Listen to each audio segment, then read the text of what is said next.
बाणासुर से बचते इसलिए श्री कृष्ण से मारते नहीं। बाणासुर के 1000 हाथ थे, उनमें से 996 हाथ काट डाले और प्रभु ने बाणासुर को अपने समान चतुर्भुज बनाया। इस प्रकार दाऊद जी महाराज ब्रज में पहुंचे। वहां वे नाग कन्याओं के साथ जो रास करते हैं उसका वर्णन किया गया। उस समय द्विग्न नाम का राक्षस सबको सताता था, उसके उद्धार की कथा का वर्णन आता है। जिस समय बलराम ब्रज में आए उस समय करुष देश के राजा द्वारका में युद्ध करने आए थे। भगवान ने पुंडरक राजा तथा उसके मित्र काशीराज को युद्ध में मारकर सदगति दी। दुर्योधन की कन्या लक्ष्मणा के साथ शाम का विवाह हुआ, उसका भी वर्णन किया गया। एक अध्याय में नारद परिहास की कथा की वर्णन, नारद के द्वारा परिहास की कथा का वर्णन आता है। नारद जी ने विचार किया कि 1-2-4 स्त्रियों वाले पति में क्या दुर्दशा होती है देखना चाहते थे। परमात्मा ने उनको 16,000 महलों में दर्शन दिए। नारद जी का सारा क्रोध दूर किया। वे किसी भी रानी के अंदर फूट न डाल सके। परमात्मा ने उनके अहंकार को दूर किया।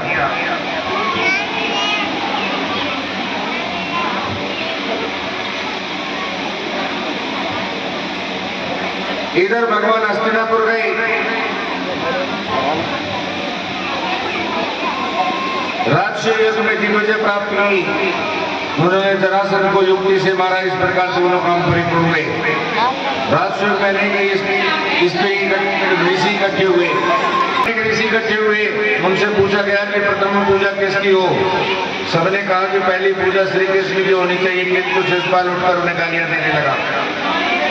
श्री कृष्ण शांत भाव से सुनते रहे, किंतु उद्धव जी से यह बात सहन नहीं हुई।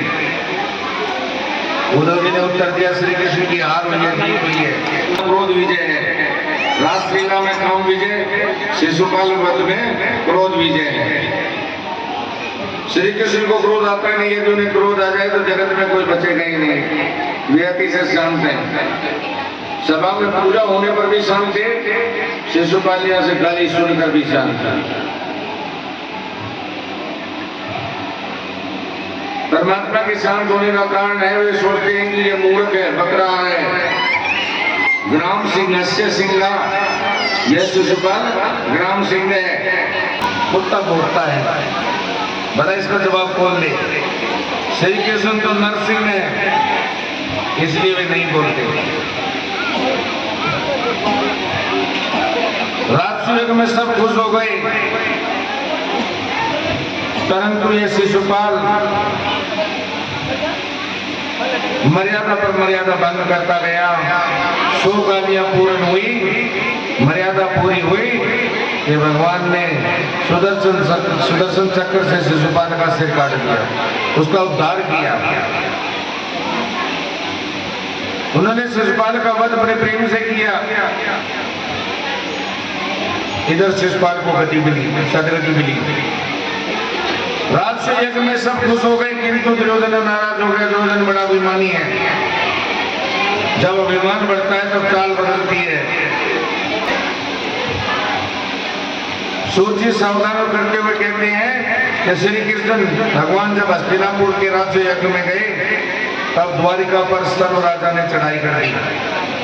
अर्जुन लाल जी के साथ भयंकर युद्ध हुआ। जब भगवान को खबर पड़ी वे द्वारिका आए। सर्वदंतवक्त्र, विदुरथ आदि अनेक राजाओं का विनाश किया। इधर दुर्योधन ने कपट किया। उन्हें पांडवों को जुआ खेलने का आमंत्रण दिया। दुर्योधन ने अधर्म से जुआ खेला, इसलिए पांडवों की हार हुई। पांडव वन में गए, वे राजमहल में रहते थे, उनका सब कुछ चला गया। वनवास का जीवन में वनवासी जीवन व्यतीत करने लगे। वनवास पूर्ण करने के बाद पांडवों ने राज्य मांगा। दुर्योधन ने राज्य देने से इनकार कर दिया। भगवान दूत का कार्य करने के लिए दुर्योधन के यहाँ गए, किंतु सफलता नहीं मिली।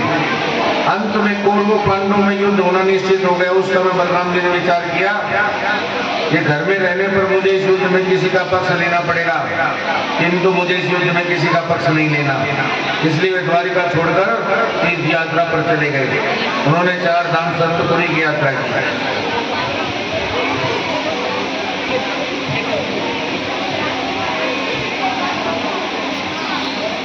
दाऊद जी महाराज की यात्रा का वर्णन किया गया, इस प्रकार वर्णन किया गया है कि वे नैमिषारण्य तीर्थ में पहुंचे और वहां ऋषियों के साथ सत्संग किया। उन्होंने बिलवल राक्षस को मारा, उनकी लीला आनंद है। राजा परीक्षित ने पूछा कि सुखदेव जी महाराज कृपा कीजिए, श्री कृष्ण की कथा सुनने से भी अब मुझे तृप्ति नहीं हो रही, मुझे मेरे भगवान की कथा विस्तार से सुनाइए।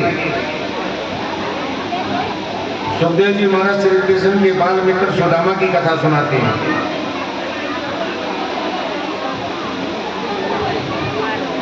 सुदामा गरीब है किंतु महाज्ञानी है। सुदामा ने निश्चय किया कि मुझे ज्ञान का उपयोग पैसे के लिए नहीं करना। सुदामा देव दूर दूर गांवों में कथा सुनाने जाते, यज्ञ में भाग लेते, कर्म कांड कराते, तो उनको बहुत धन मिल सकता था। वे 4 वेद 6 शास्त्रों के परिपूर्ण ज्ञाता थे, फिर भी उन्हें पैसे के लिए ज्ञान का उपयोग पसंद नहीं है। वे विचार करते कि पैसे के लिए ज्ञान का उपयोग भला कौन करे। ज्ञान का फल ध्यान है। जब से जीवन में पैसा मुख्य हुआ है तब से पाप पड़ गया है। भी यह नहीं कहा जाता कि मेरा याचित व्रत है। किसी के घर नहीं जब सब कुछ होता है, किंतु जिस घर में संतोष नहीं होता उसमें कुछ नहीं होता। सुदामा जी बड़े संतोषी ब्राह्मण हैं।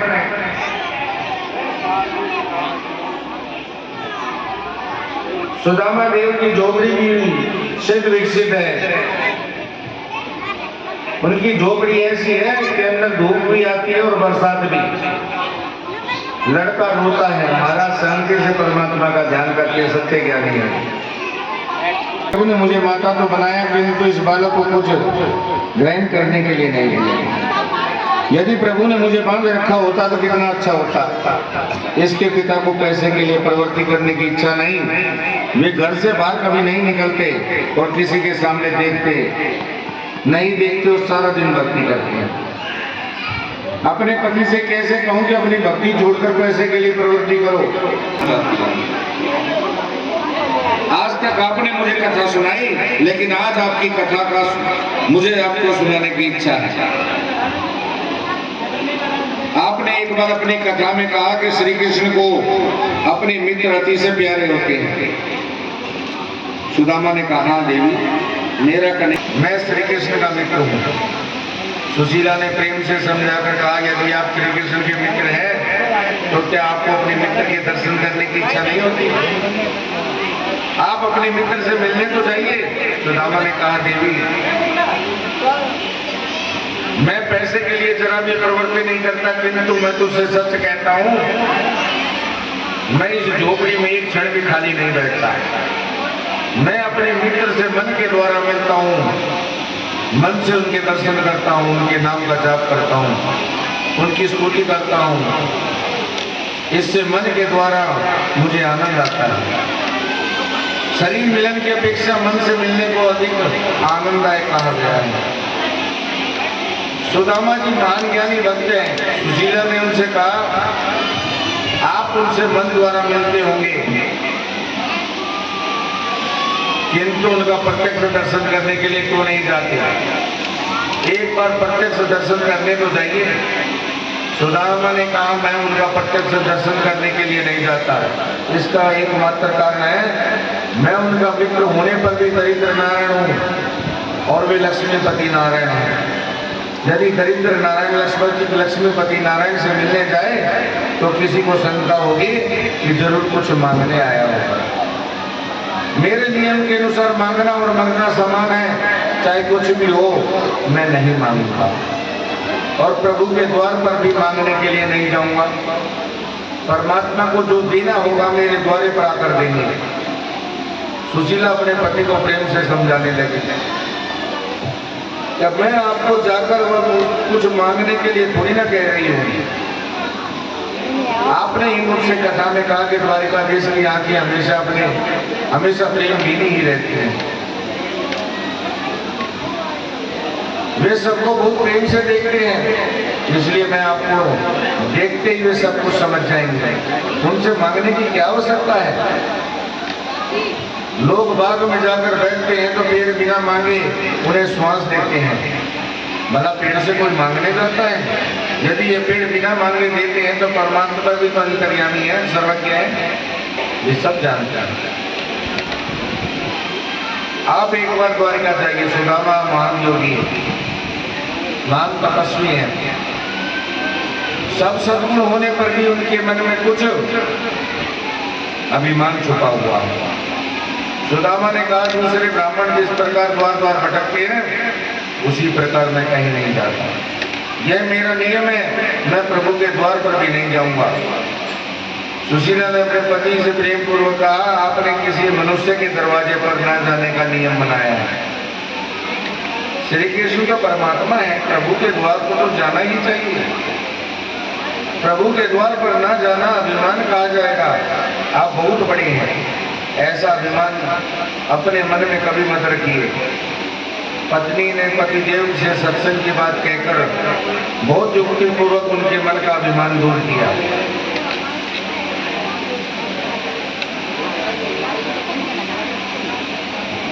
सुदामा के मन में विचार आया, पत्नी बता मुझसे क्या गलत कहती है। विवाह करने के बाद आज तक मैंने जरा भी सुख नहीं दिया, इसे भोजन नहीं दिया, वस्त्र नहीं दिया, मेरे घर में इसके लिए सब दुख ही दुख है। फिर भी यह मुझे परमात्मा मानती है, जिसके मन में मेरे प्रति कैसा भाव है। यह बहुत योग्य है, इसलिए तो मैं भक्ति कर सकता हूँ। शीला ने कहा कि मैं आपको भेंट ला कर दूंगी।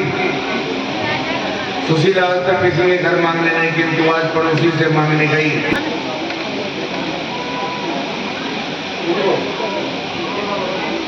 अभी तो इस तरह विवाह करवाया, फिर जयकारी लगवाई जाएंगे तो कथा तो लगेगी। तो महाराज जी की क्या कथा कहते ही रंगे पर। हाँ तुम बता।